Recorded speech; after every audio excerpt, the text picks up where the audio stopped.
push on with my chit picks for the new turn. I've gotten through everyone except I was up to the Arabs. I'm planning on declining with the Arabs, but I'm looking for Benin, and I'm thinking, well, maybe I want to civilize. I have the Renaissance card in my hand. That's worth a victory point. That might be kind of the best thing I can do to get extra points. And I couldn't find the Renaissance counter, right? I'm not sure if it's still out on the board, but I can't find it in here. Eventually I found it. Remember, this is the second time there was a Renaissance happened here. The Russians are holding it. Now, Benin could also do it because, oh no, they couldn't. They couldn't. I could have just looked up here and seen they were past the Renaissance already, so they can't play that card. So no biggie there. Except that I spent a lot of time looking for a counter. And it does point out a potential annoyance in the game as well, which is, at least the way I'm playing it, which is I think what's intended, given some of the artifacts like Just Rule, which appear to be things that clearly could be made several times, that it would make sense that a country can enter the Renaissance, even if there's a more general Renaissance, before its overall progress makes it there, as long as it meets the other qualifications if it has the card.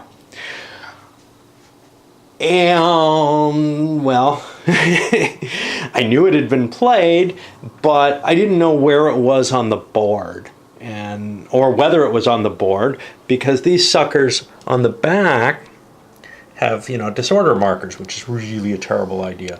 The bright thing, though, is they have a range of dates on them, so it's very unlikely that I would end up putting that in my sorting over here, which I've got by period for the leaders. So those things are really unlikely to do any damage. I can see using the disorder markers. I don't know if there's things other than disorder on the back of these. Anything other than disorder would be a problem, but I can see using those disorder markers for combat disorder, essentially, which doesn't hurt you at all. Anyway, just an annoyance in terms of, like a lot of the other factors in the game, it's very easy to end up in a situation that's very unpleasant in terms of the playing quality of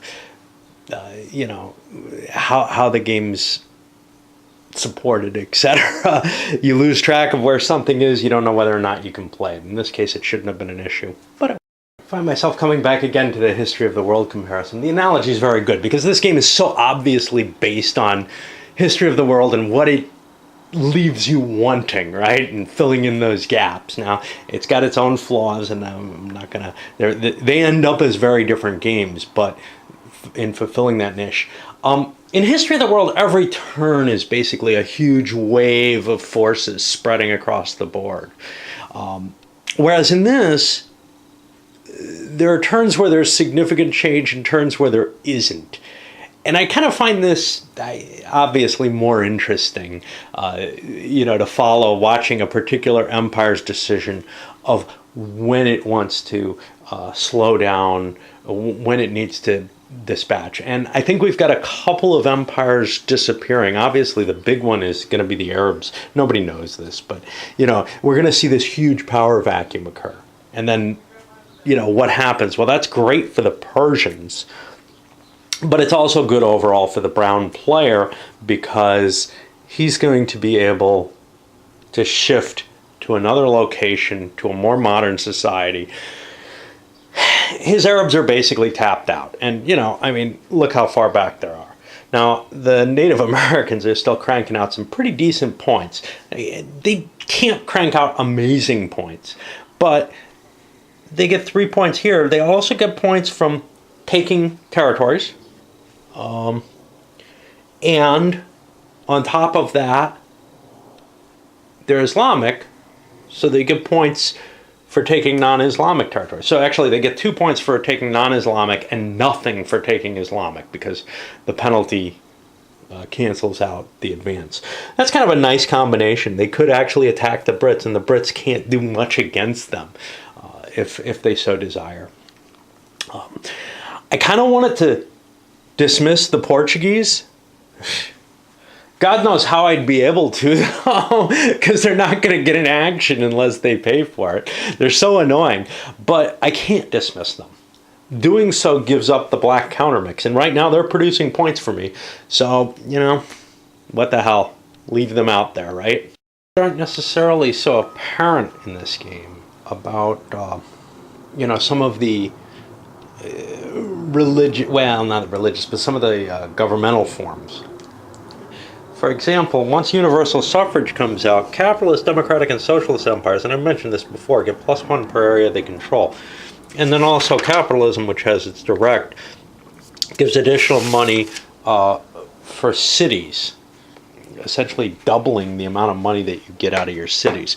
So the British production as a capitalist country was actually quite high, and that's going to make it easier for them to hold their economic value, which puts them up, they're only going to get second place, it looks like, but they were able to build a large force, almost as much as they could possibly build, as well as purchasing, keeping enough cash on hand to get some victory points off that. However, we look at the modern Chinese, and although technologically they're above the universal suffrage and the Industrial Revolution, that's the other one, right? I don't think capitalism is the one. I think it's Industrial Revolution that gives you the per city if you're certain things or something. See, I mean, you just need, during production, if you have industrial, I don't know, it's straight up Industrial Revolution gives double. So they're going to get some additional cash for the Industrial Revolution, but what they won't get is the advantage of the universal suffrage, which is a big deal. They only have one city, but they have a lot of outlying areas. So they may want to try to shift to a governmental form that gives you benefits in the game. And what you're going to see is that the governmental forms, which ones were they again? Can't ever remember, And there's the problem, of course, is that, if you can't remember, you can't apply them. Capitalist, democrat, and socialist. So what that means is feudalism is all out, but everything else works, and it kind of drives a favoritism once you hit a certain layer in the game, a certain level in the game, towards breaking the feudal bonds, which is cool. And it's little tinkers like that work so well in the game in terms of when you fit it all together, but what's a pain in the ass is remembering all those modifiers, all those little differences. And, now that I've stepped away from the game a little bit, and having to look everything up, things that I wasn't doing before are being reminded to me. In the sense, printing, for example, gives you a bonus if you win a trade against a more advanced society. I've mentioned this before, but then it passed my mind. And because there's no indication on the counter itself, there's a blue counter here, there's a green counter somewhere else on the board, I look at it and say, I don't know what that does, but I don't remember anything applying to anything in particular. So I just forget about it. And thus, its ability never took place. So, when you win a trade against someone else, and feudalism's penalty, this is even more important because a lot of people have feudalism, and I know I've violated this several times, of you get one less advance from trade. I don't think the Russians would have made it this far. I don't know if others who are feudal societies would have made it any further had they, had I been playing by the rules. And that, I cannot really imagine that one would memorize all of this. When I compare it to playing a game of Magic, The Gathering, with, some decks are just filled with all kinds of special abilities. Well, that's what the cards and the abilities of the empires are like, except that they're hard to read. And that they have 3 layers of, places where there's special stuff. It's very difficult to absorb the information from them. But when you come to the counters on the map and what they do, man, that's just you got nothing to help clue you in there. Nothing in the components. This game would have to really be reworked in components, I think, to be very useful in terms of an easier to play game. It's never going to be a trivial game to play. It's always going to be long. It's always going to be tough. It's not going to be the kind of game that I think people, for the most part, are addicted to, right? My old group, long ago, my old group would have played it once, put it aside, maybe played it 2 years later, had no clue what was going on at any given time. But a prior smaller gaming group that I had, yeah, I could see us getting together and playing this, and then playing it again, and playing it again, because we had a different kind of nature. This is a group that played things like Hammer of Thor, that, really, maybe for the same kind of reason that I'm addicted to La Révolution Française, where you're trying to play the game as it's meant to be played, right? Trying to figure out how to have fun with it correctly, instead of just say, yeah, I think I can see it, but we're just not getting everything out of it. No, we tried to squeeze everything out of every game, and I do that with I've done that with some games in the past, Solitaire as well. But man, with this one, at this time in my life, it's really tough to do that. I don't see.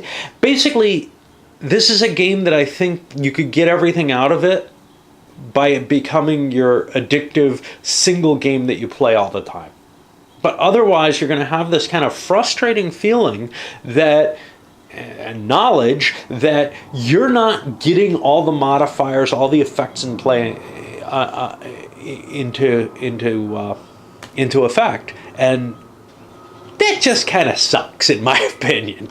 Pulses of the game indicated nobody wanted to do a trade action, but for maneuver, the Khmer did a little bit of spreading out, pushing up here, cleaning up the rest of Northeast Asia, or Southeast Asia, really. But then the Tang came down with a little bit of an action down here to get here, added themselves some fertile territory up there, spread out a little bit. Oh, I could probably afford to channel some more artillery down this way. Well, I want to keep a defense just in case those modern Chinese launch an attack. Make them pay a little bit more to go for my capital, so that's why I've got a lot invested there with the radio, my city, etc. I don't want to lose that in an easy round. But they made a major naval engagement against the Javanese, kind of planning on knocking out those Southeast Asian powers. At least, right now they can't do anything against anyone. I guess they could have, gone through the Bering Sea and started to operate over here. Strangely enough, they're the only people who can collect oil, though. They're not terribly interested in oil as a victory condition, but it does produce significant additional income, which is somewhat appealing, but their main goal right now is to knock people down. They're the most powerful technological folk on the board. If they can spread out a little bit, get some cash, they can build themselves some tanks, maybe soon enough some planes if they do an advance first. But that's all several turns in advance. Right now they want to use their advantages right now, and punching some holes in the navies seemed like a good way of doing that. That's also putting them more in the running. I'm not sure if they made it. They could have probably gotten it just by spreading out in terms of getting the Asia extra points, which would be positive, but hurting other people is good too. That's going to make their spread easier in the long run, a little safer. Although, with these democracies, maybe the best thing to do would be to leave them alone. But I want to get more of a grip where maybe I can intervene against the Irish down here, or, against the Arabs or Benin even. Finish off the maneuvers. The Persians move in and grab Mesopotamia back. They got some real problems here. This order, that's going to take 4 units to clear out, and that's everything they have.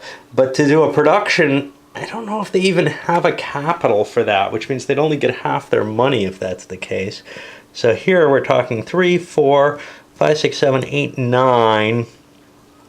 $9. Divided by 2 is 5 minus 4. They'd only make $1. They don't have much. They're not going to build much with that. Socialism makes their infantry cheaper, so that's appealing. They probably are at the point where they can just do a production and another maneuver and clear this out. But man, it's a rough situation. You know, if they have a card, and there are cards out there that could get rid of, I don't think they have one, that could get, there aren't many, that could get rid of the unrest. That would be cool. They also can't collect up the kind of income that they would need for a civilized action to clear it up. So they've got kind of a real problem in terms of just how they're positioned as to not going anywhere. But they're one hell of a thorn in the Arab foot, and they're causing enough trouble that, well, the Arabs made their decision to get out of there. So, you know, for good or ill, they seem to have done their damage. The only question is, can they be replaced? You know, because they're not going to produce a lot of points either. They've just been there to harass the Arab. Through the destiny phase, the Arabs threw away some of their cards, but they have one in particular which is interesting here. Some I can't remember to ever play this. Something's fishy. When an empire goes into production, you can prevent it from taking its points. You know, I mean, but this favor of the gods allows me to pull, you know, that can never remember. That keeps expanding or shrinking. But it takes a lot of experience to get even to the point that I'm at here, for me at least. The favor of the gods allows me to play my events. The first one I played was a fires, and I sent this big wildfire set running through. The biggest thing that I could hit was the Russians there. I don't know how much this is doing because it hits other people too who they're kind of competing with. But, you know, and empires with problems in them. Oh, the poor Arabs, but they're going away. Empires with problems in them are going to suffer. There are additional problems that can be taken off of disorder. These are pretty easy to clear up, though. The mountains are kind of tougher. And then I have a tsunami. And now I would love to smack this big Chinese fleet sitting in the Java Sea. But in terms of game balance, my chances of winning is the Arabs. Hitting red, who currently is picking on purple, yellow, and gray, just doesn't serve much purpose to me. Whereas I could hit green again and take out one of their ships. That might serve some value.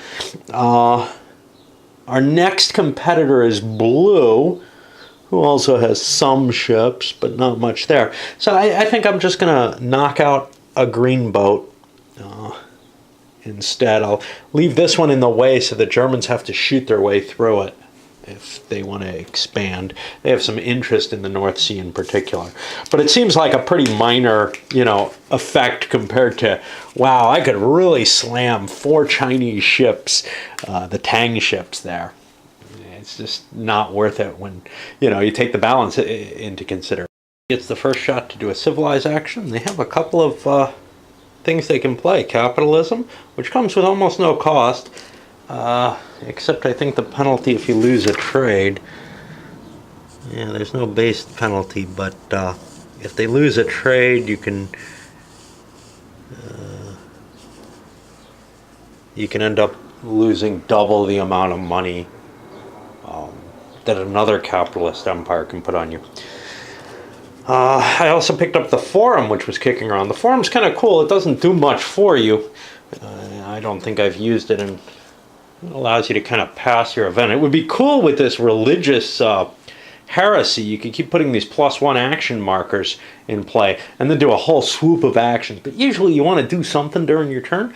Sometimes I've been in a position where storing a turn would be cool, though. I think like the Khmer have been in positions where they would have liked to have just passed to build something up in the bank.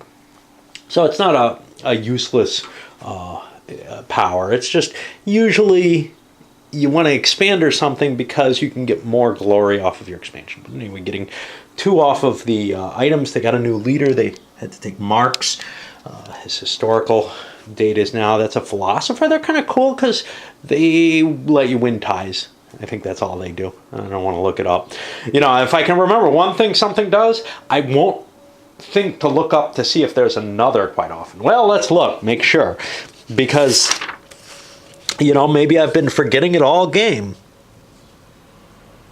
Yeah, that's the only thing that it does. But there have been cases where I've forgotten about a secondary ability or something in a religion that I'm just like, oh, God, I work hard enough to remember one piece of, what that little counter on the board does.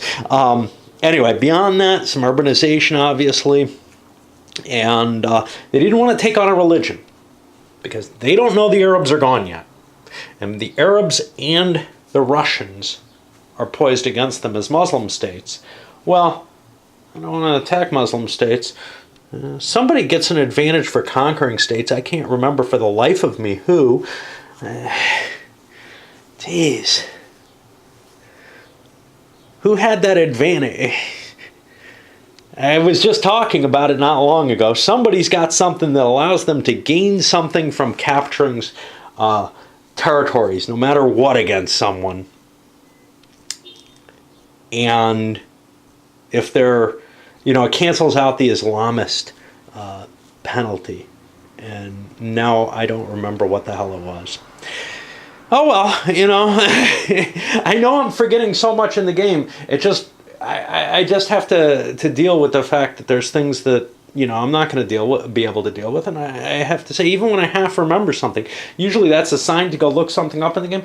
I don't want to cope with it. I don't want to read through every little thing that's on the board to try to figure out what goddamn piece actually does cause this. So, something lost, a piece of knowledge lost. Maybe I'll run across it accidentally.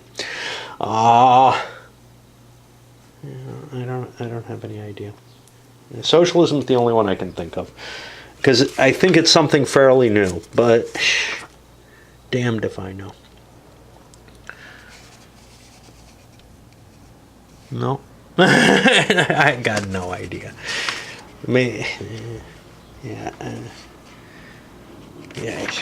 I've got to just put it out of my head. And it's really hard for me to do, because this is my usual mechanism for learning something is, I vaguely remember something.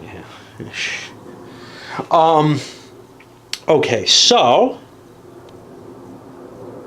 the problem is I think it's something I could probably pick up. That's what pisses me off. Like, it's something new that I could gain. And I'm trying to think of anything that kind of came out recently.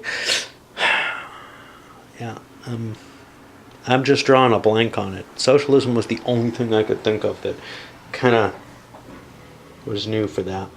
All right. So I don't want to go for that, and I don't want to become Christian. My only other real choice, 6 spaces. Well, with these boats gone, 1, 2, 3, 4, 5, 6. I can't get to anything that way. 1, 2. There's no Northwest Passage. 3, 4, 5, 6. I'm just not going to be able to get to some of these more exotic or Eastern religions to pick them up. So my choices become Islam and Christianity. I don't want Christianity because there's a heresy running through it right now, and that would just screw things up. And there's little advantage to Christianity in this game anyhow. I'm not sure why people would take it. It seems like Islam is a far more useful religion. All right. So I guess I'll go on, and maybe I'll probably end up wasting about 20 minutes looking for that damn thing. Because I just cannot put it aside. But I looked everywhere and can find nothing. Maybe it's a special power of a nation. I know a lot of nations have that, hey, you get one back if you conquer something. But I don't know anything that, just came out with that. Oh, the North Americans have it. That's why. Yeah. All right. You can see how fucking frustrating this game is, though, if, you don't have an eidetic memory. It's not playable in terms of getting things right, and that is very frustrating for me. All right, on to other civilizations. Indian culture here has fallen or changed its course a bit. So I had a pile of cash and could have gotten myself up to enough cash to buy a new a glory point. But I don't have Renaissance, so those are expensive. And instead I played Buddhism, converted. That created a chaos here. Ended up getting a populist, which is kind of cool. They do things other than I thought they did. I've been playing them, I don't know, so that I don't worry unless there's chaos, disorder somewhere. But they can remove disorder in a maneuver phase, but also during production they doubled the values of cities with a populist and had one to every adjacent city controlled by that empire. I didn't realize that, so I haven't been maybe taking advantage of, say, the Irish populist. I don't think Ireland's done a lot of production since they got him, but you know. Anyway, this populist over here would help, but I have the disorder already. I bought it off with $7. No reason not to do that, unless that's technologically required, unless there's some technological requirement to it. I don't even want to think about that. I don't believe that's the case.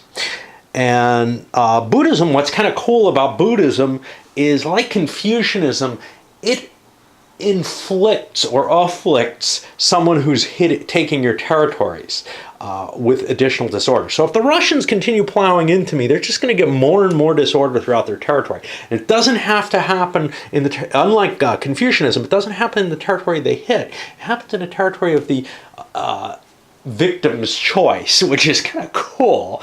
So that, you know, I can hit their capital and key areas like the Ukraine that are really valuable to them.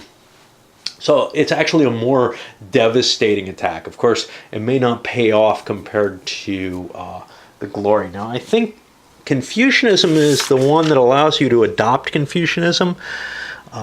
Buddhism, there's no defense against it. And Buddhism actually has the ability to remove, for free, disorder markers. So I don't even have to spend that $7, except it's during a maneuver action again, which, oh no, I'm sorry. Before each action, it can remove disorder. You know what? I'm going to leave that disorder in place. It's not doing me that much damage. I can take it off if I remember during my turn.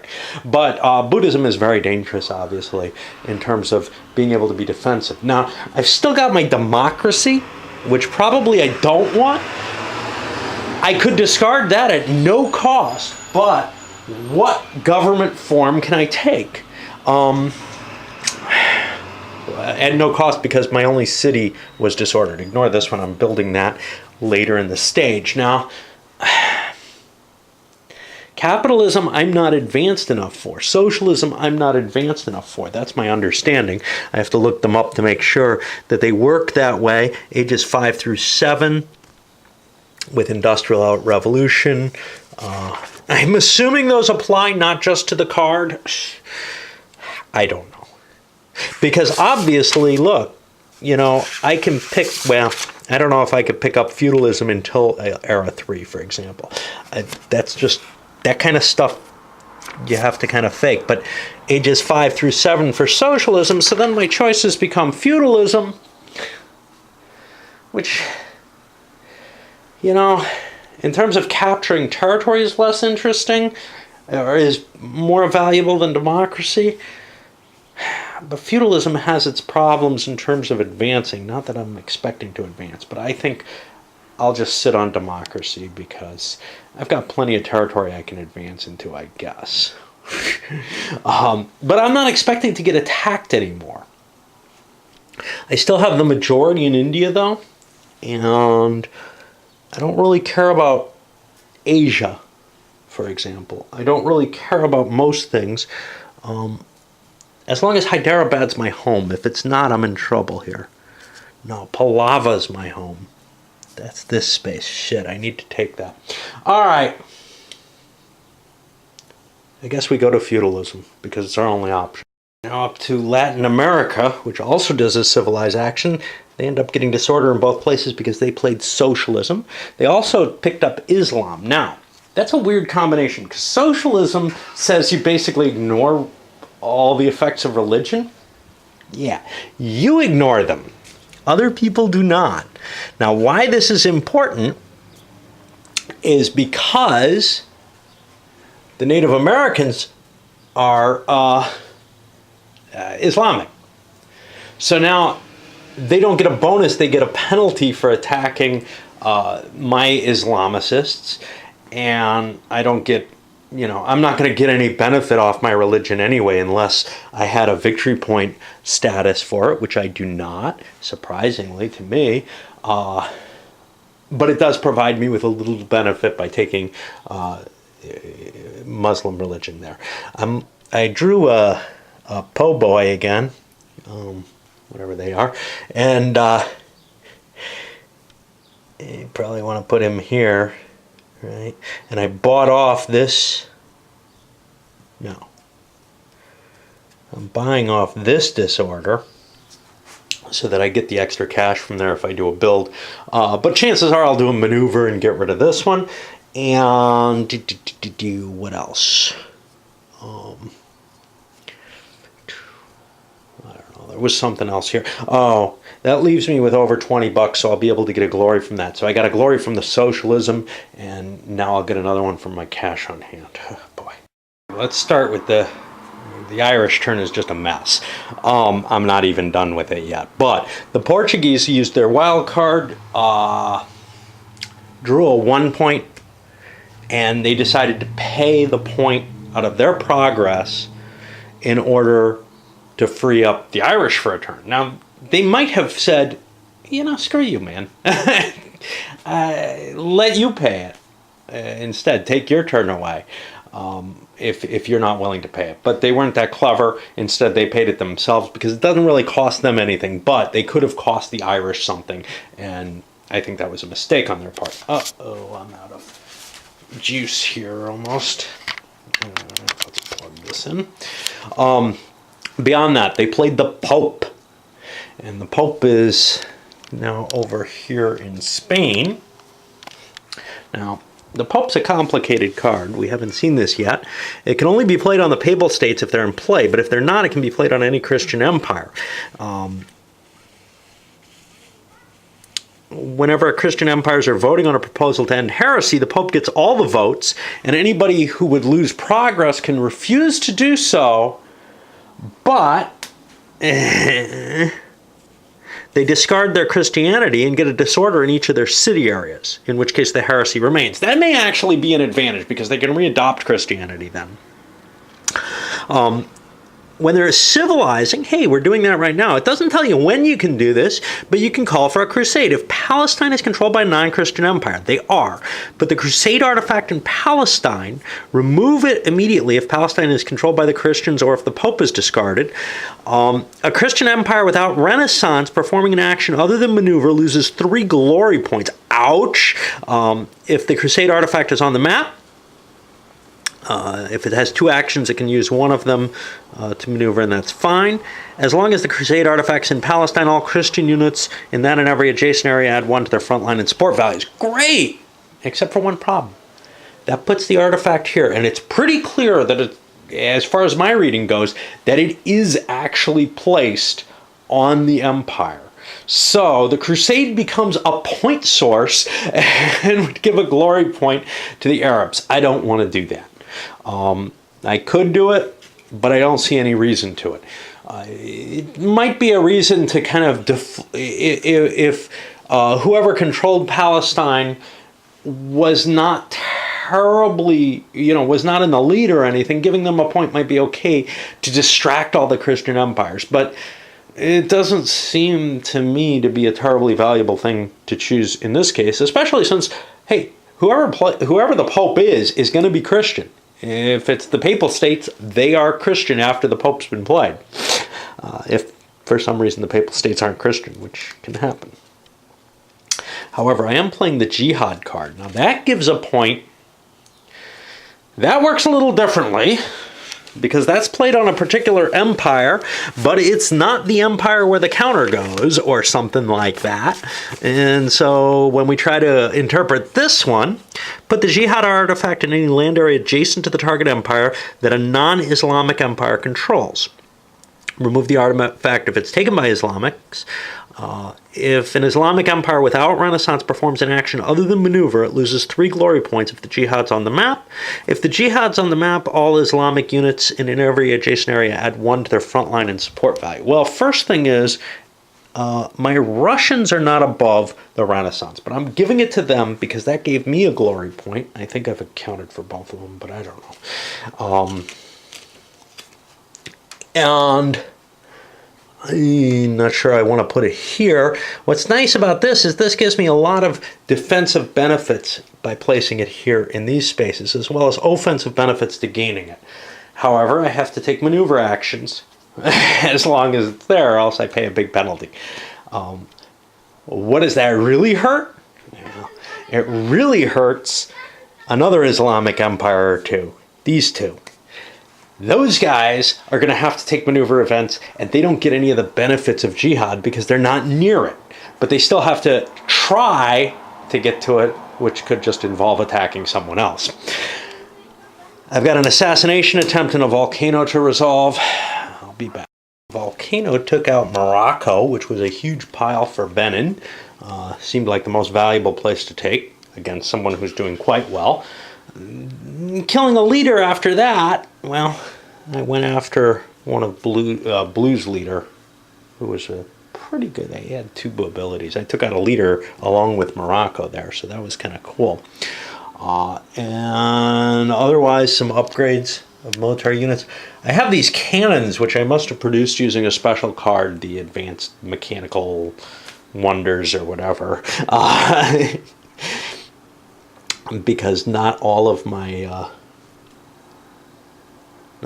artillery is turned over. I still have some catapults, but I couldn't advance them. But I was able to advance some infantry to full quality. I think there's still a possibility of one over there, but I don't think it's gonna. I think all I've got is a discard empire over there. So that's what we'll be moving to, and I need a break before I go on. Okay, for the discard empire phase, only the Arabs disappeared, and you can see the power vacuum that occurs when they get out of there, right? I mean, there's a lot of wealth there. That's not to say the people are gone. It's just they're no longer a viable empire. Other things can absorb them very easily. And given how backwards they were, they're, a problem. Now, I had the Phoenix card in my hand, and this made me play Japan. Now, Japan has the Glory Bah Humbug, which would mean that instead, if I didn't like Japan as a choice, if I didn't have the Phoenix card, I would have been stuck with kind of this decision of, hey, do I want to play a new empire? Now, I had only the one at the time. I'd held this one for this case, or as the glory card. But with the way the Arabs were going, this is definitely what I chose to do at the beginning of the turn. Although the wild card might have made sense. By being able to restart this, we quickly smashed the Chinese, the Tang that were up there. And we have a quite powerful modern set of battleships. Ships are only 4 points each for us. We have the elite marker, which gives us an additional bonus in combat. Well, 1 elite marker. Our technology is way up here. And, we're in a position to try to end the game now. That's going to be our goal, basically, because these 7 extra points kind of makes up for what you're trying to do for that. That doesn't mean, though, that that's a single-minded purpose. I'm still going to try to spread out and get some points. But getting that Phoenix means I get to slap myself on the board real quick. I like grain. I like some other things that, like money, that maybe I would have liked to have held on to. My $20 starting cash, that would have put me at 3rd place, which isn't enough to collect anything, so that's not really a terrible advantage there. But yeah, that's always kind of a consideration. Hey, do you really want to pay? Well, I had to win the battle for the territory I was taking, and now, I'm going to have to probably build up an empire. So it's going to be a couple of turns before I'm probably ready to end the game, although God knows if I get the internet right away and the ability to play it, I sure the hell will, but that's going to be tough to do. You can see Benin's kind of in a decline now. So, I'm going to have to rely on this new empire and maybe have to start another one as well if Benin keeps falling, because I could well lose my lead under those circumstances. All right, to the end of turn fiddly actions, moving the progress. Let's see, over on the technology track, the Germans had an enlightenment, so they were able to push out of that dark age and keep moving forward. I don't know how much good it does them, but you don't want to. I don't know. I don't like holding cards. I like playing them for an advantage, and it seems like getting up there, especially since I really like tanks. The Germans have a bonus with tanks. Not surprisingly. Then over on the glory track, well, the Persians are really sucking wind. I think they ended up producing nothing because of the disorder in Persia.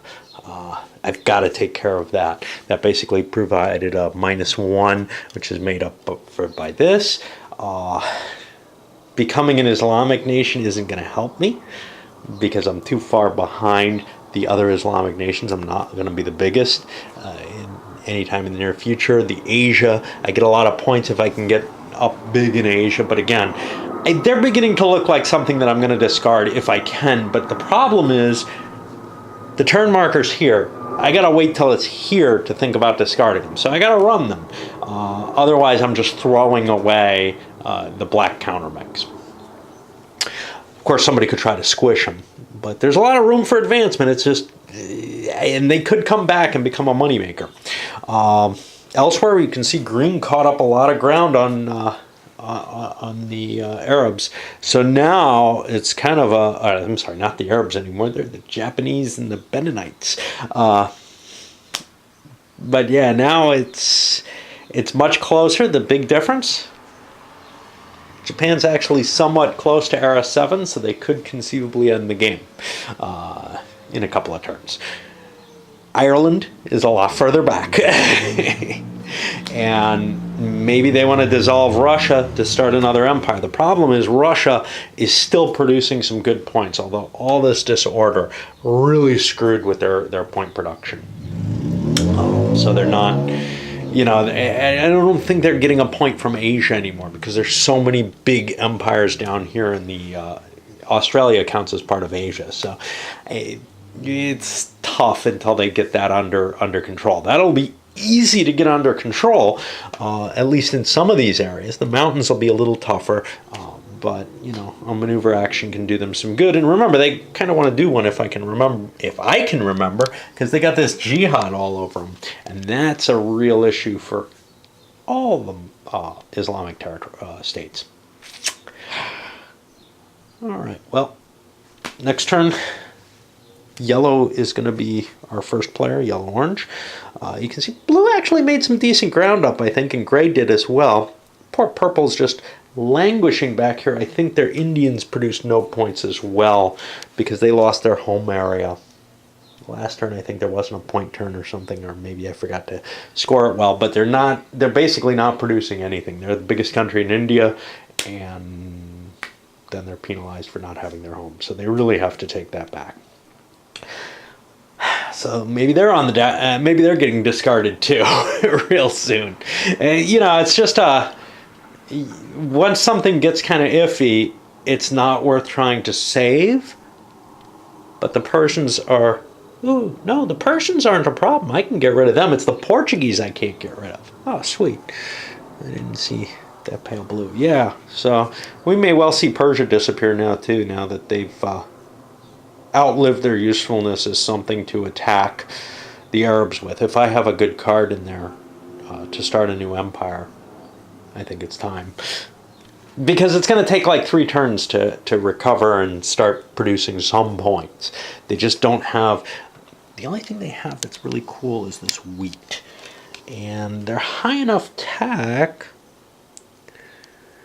that they actually count wheat in woods areas. So if they can get into Europe, they'd produce some too. So that not completely impossible for them, because that's a lot of points. When you start getting, Germany has this too, but they have it with oil, and there's not a lot of oil near them, Dacia and the North Sea.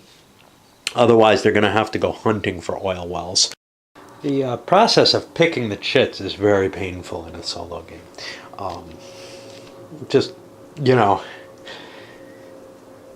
trying to balance everything in any decision-making process. I'm trying to think of what it kind of reminds me of. Obviously, I think a little bit towards Europa Universalis, doing the economic phase, but that's so much of the game. This feels like such a little piece of the game, but it's so important that the decision is particularly poignant. One little highlight I wanted to go into. So, for example, it was pretty easy for me to figure, hey, the Germans want to do an expansion. They can, among other things, grab some oil fields this way, which they really would like to get, because at the end of this turn, they're going to be able to produce oil. And then they can do production turn, make more money, la la la, if that's where they go. But I ended up going with trade in progress for the Khmer, because sometimes you're in this position where you just don't know what the hell to do. With them, I'm in that position. Production doesn't make sense. I got too many units, but I don't really have enough units in the right places to actually attack anything. There's a great deal of density among the Javans. There's these huge Chinese navies, which incidentally, they actually bring out a factor about the countermixes. So the Chinese Navy, there's only 6 ships here for China, actually, that I see. And I don't think there's any more kicking around under here. I thought there might be. Certainly not inland. They got no more ships here. The English cleverly have something like 8 ships on the board, because they really care about ships as a victory condition. So you kind of have to think about, and I haven't been doing this, I guess, but to optimize your play, if that's at all possible in this game, you kind of have to think about what countermix is going to what empire. I ended up fortuitously ending up with the right one for the English there. But anyway, with the Khmer, I'm having a bitch of a time figuring out what to do. I could get rid of them, but right now they're making 3 points. They still have as many artifacts as anyone else. Russia's in close competition with them, with 2 on the board and 2 off the board. I'm always getting confused because of the green counters and the green artifacts, right? But see, how's purple? You gotta count this too, because I only have 1 on the board there. It's not a terribly good one. I don't know if that counts as mine or the empire that I played it on.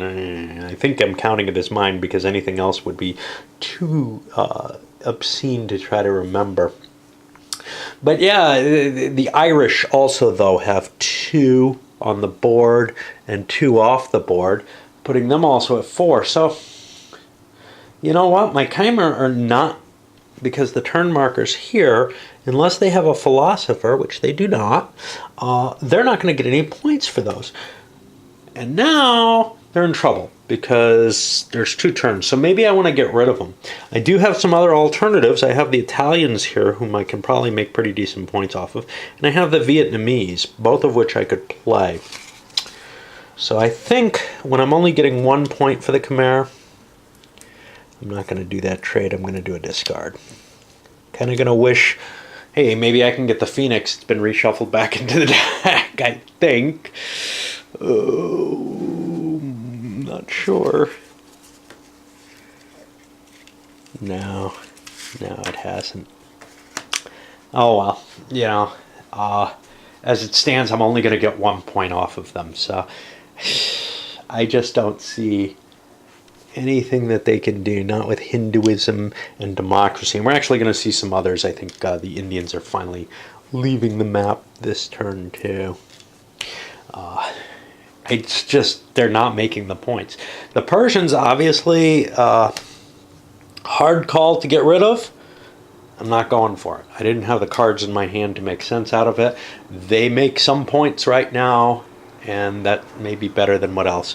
So they're making, they still own Persia.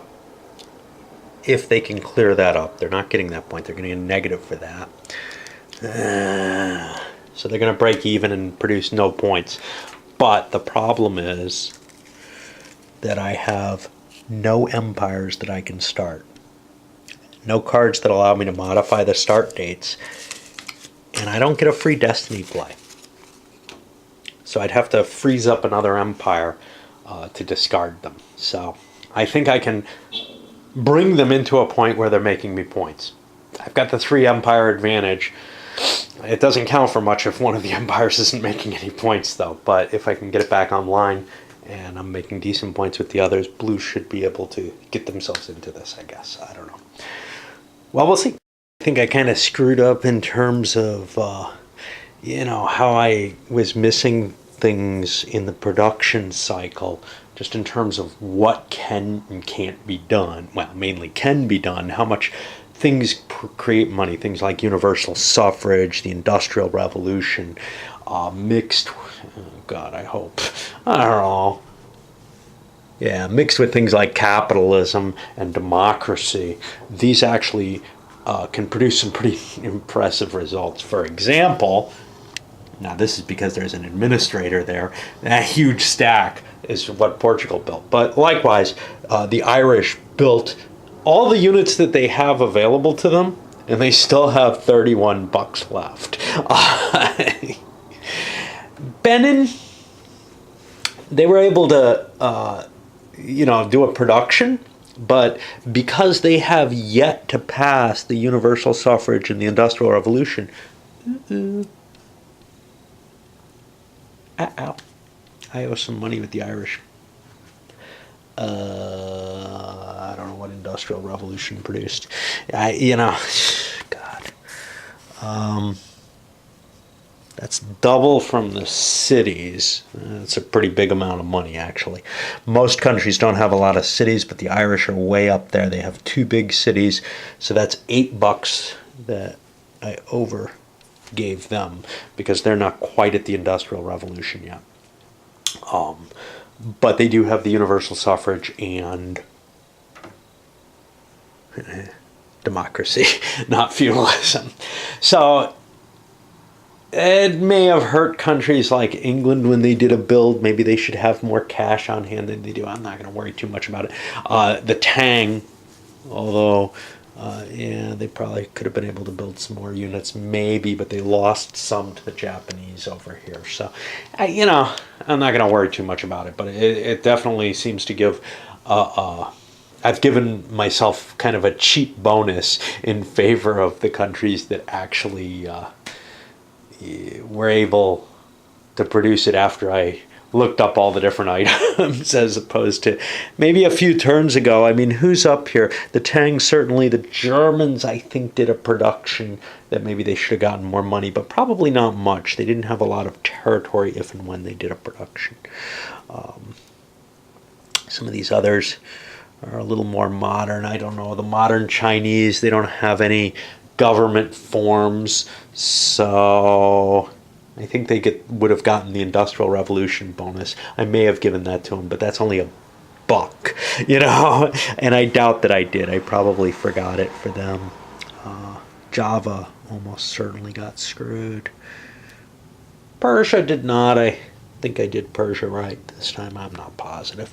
But, Persia, actually, it's a big deal, because that extra little bit of money gave them enough that they can handle the disorder. So I think I did give them enough money. Their actual problem was not enough territory. If they had an administrator, I don't know what that religious guy does. Yeah. Allows you to screw around with Destiny, and I never remember that. I just remember the heresy thing. All right. I guess we go to trade in progress. And, it's becoming harder and harder to play because there's more and more things in effect. And if I walk away and stop playing, which is, of course, my reaction to something becoming harder and harder, it becomes even harder.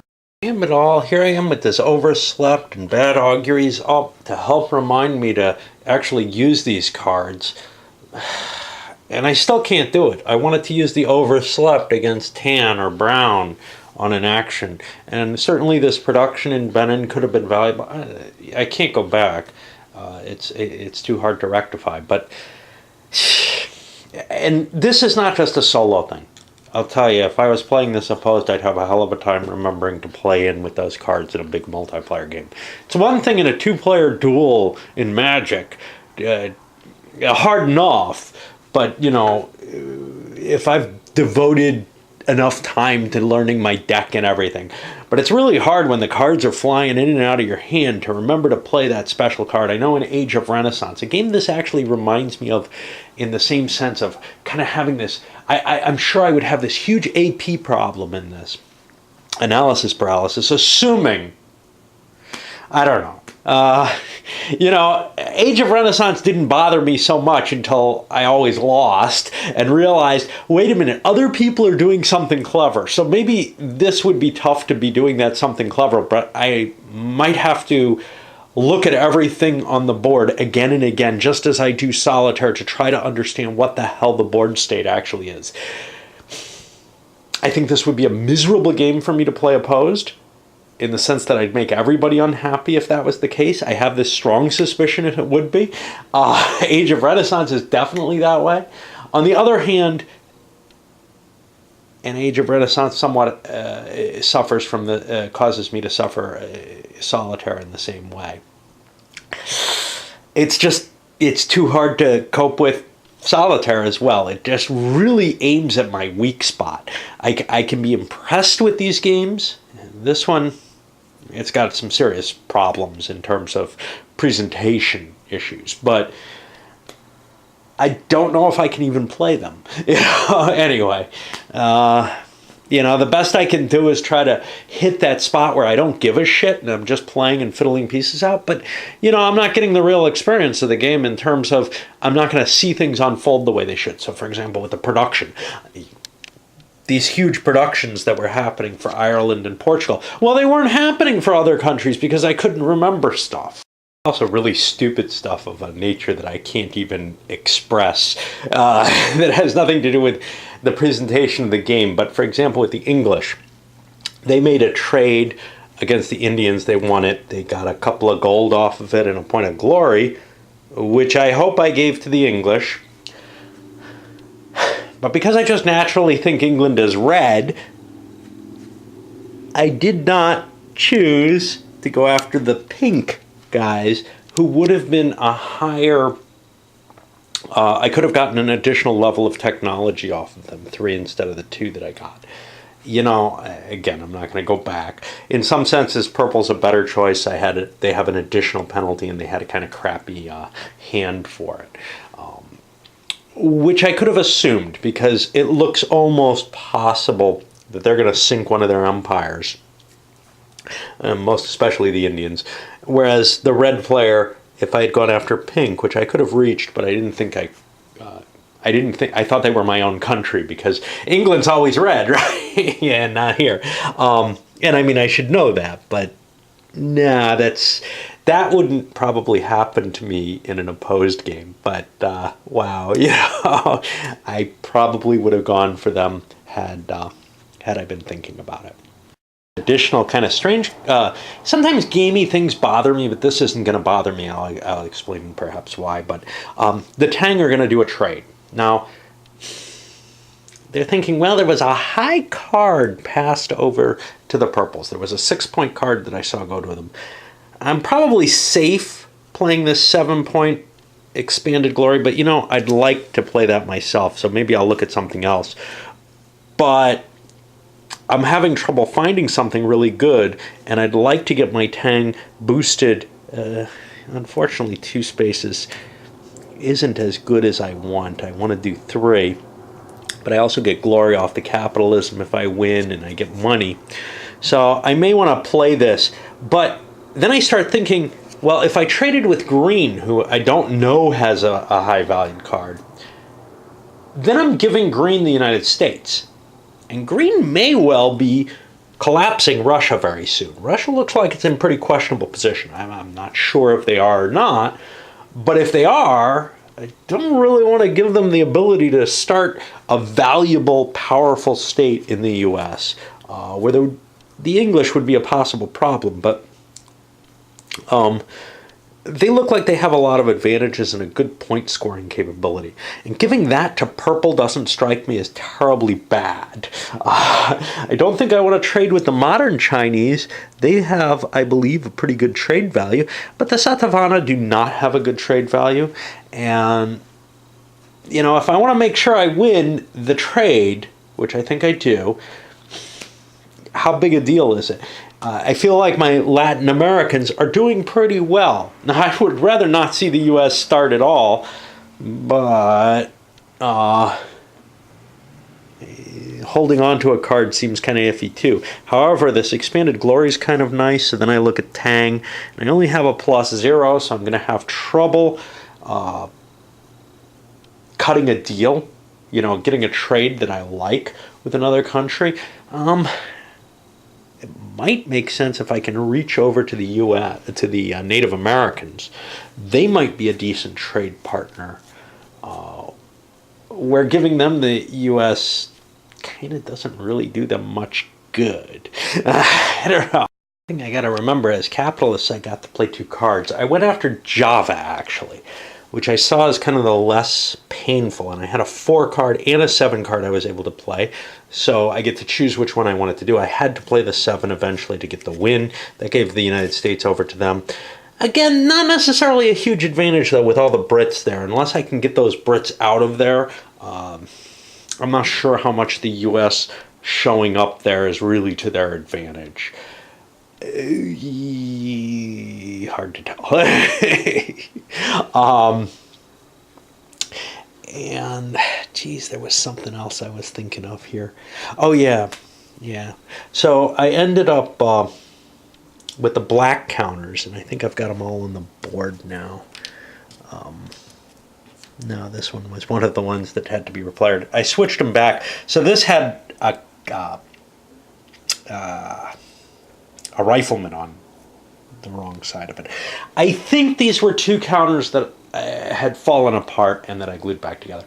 Nice thing about the white core is that you can just slip a knife into it, split it in half, and re-glue the counters. Of course, that is not optimal, but they do fall apart more easily than other counters do. For maneuver, we see Java, who already has the Southeast Asia advantage, even with these Chinese having hit them, spreading down. Now, they can't attack anyone but the Chinese on land without taking a penalty, but they can move around. They were trying to look at, hey, could I slip my way through up, you know, into Egypt or something, which would be kind of nice area, rich. Well, it turned out the best that they could figure out to do is to get themselves established in Australia. From there, who knows? But they do have an interest in being the biggest guy in the world, or one of the biggest guys in the world. And Australia is not really the place to do that, but, you know. Over in... you know, they would have had to destroy this fleet. Now, in order to do that, they had only 1 ship, which I think could make it out there without trying to cut through these big Indian ships. And if, you know, they went one-on-one here, well, what do they get? This looks like it might be fertile. Looks the same color as fertile. It's either that or it's desert. That would have been an interesting place to land, maybe. But instead, I chose to land here in the Blue Mountains. And, you know, I'm thinking these islands might be a better choice. Because I can always then build a unit here eventually and sail my way. Now, I don't know. I don't think these with no name or anything, I don't think you can land on them. And then make my way towards Egypt if they disappear, or into the south, the South African area, which would be of some value. Actually, Egypt would be much better with the canal in place that could give me access to the rich lands of Europe.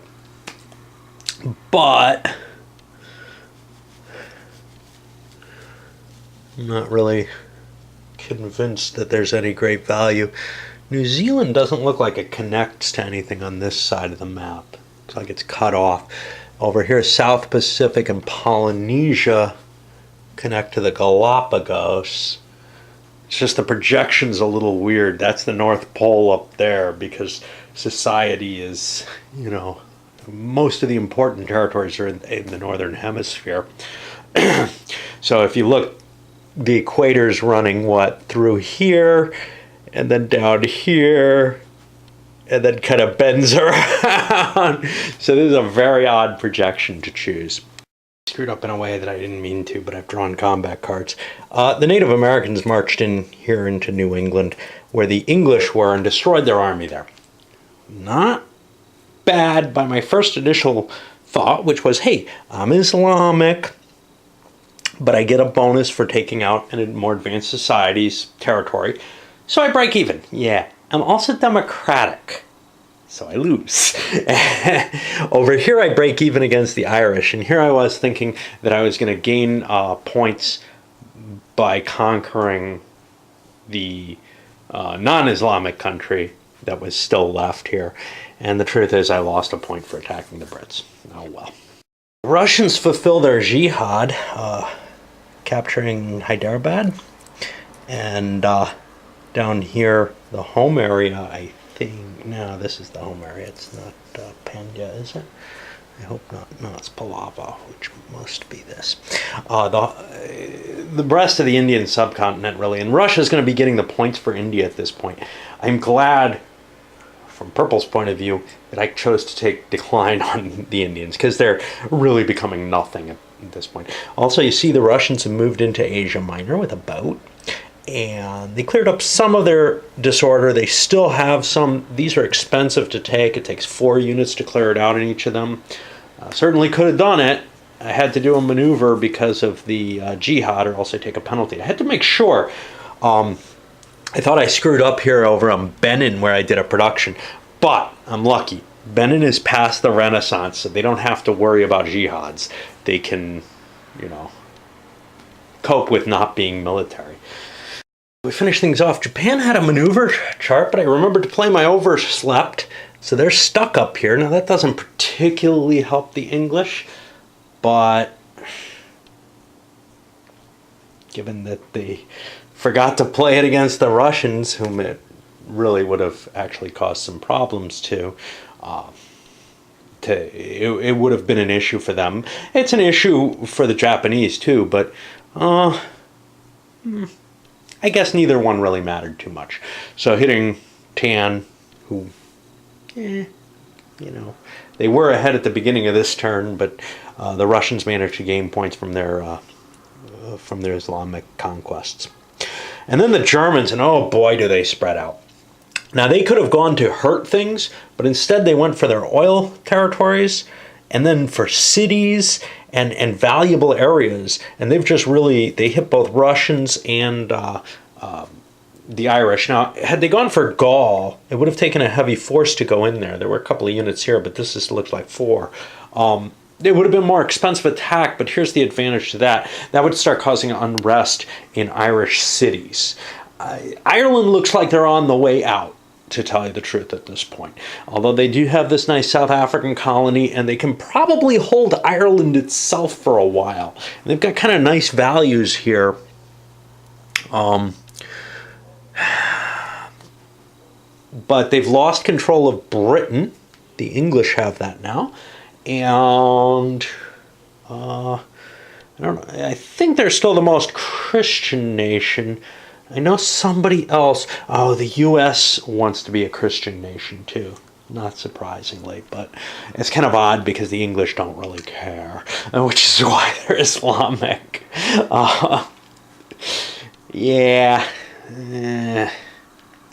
Some weird things there, because it would be trivial for England to become Islamic in any game, and it's definitely, I think, a better move to be Islamic than to be Christian, unless you're in competition for the biggest Christian nation. But anyway, if the English wanted to be biggest Christian nation, that might promote them building up an empire of a type that they didn't actually have. I'm not sure.